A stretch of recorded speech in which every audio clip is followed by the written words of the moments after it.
তিনটা গোল দিবে, তিনটা গোলই দিয়েছে।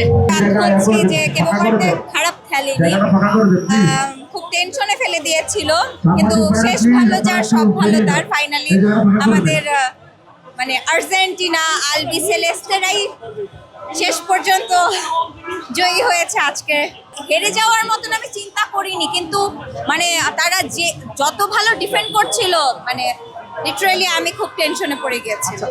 মজুক বিরাট কারবার, জিতে নাও ফ্যামিলি কার, স্পোর্টস বাইক ছাড়াও লক্ষ লক্ষ নিশ্চিত গিফট। অবশ্যই দুর্বল ভাবিনি, কারণ তারা মানে উরুগুয়ের মতন দলকে তারা মানে বিশ্বকাপ থেকে নকআউট থেকে আউট করে দিয়েছে।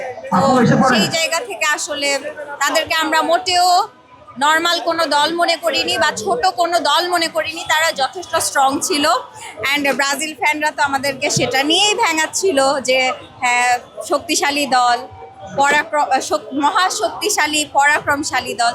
তারপরও যাই হোক, হাড্ডাহাড্ডি শেষে বিজয়টা এসেছে ফাইনালি আমাদের থার্ড গোলের মাধ্যমে। আমার আসলে এখানে আর কোনো কমেন্ট করার নেই, আমি যথেষ্ট খুশি, আমি খুব হ্যাপি।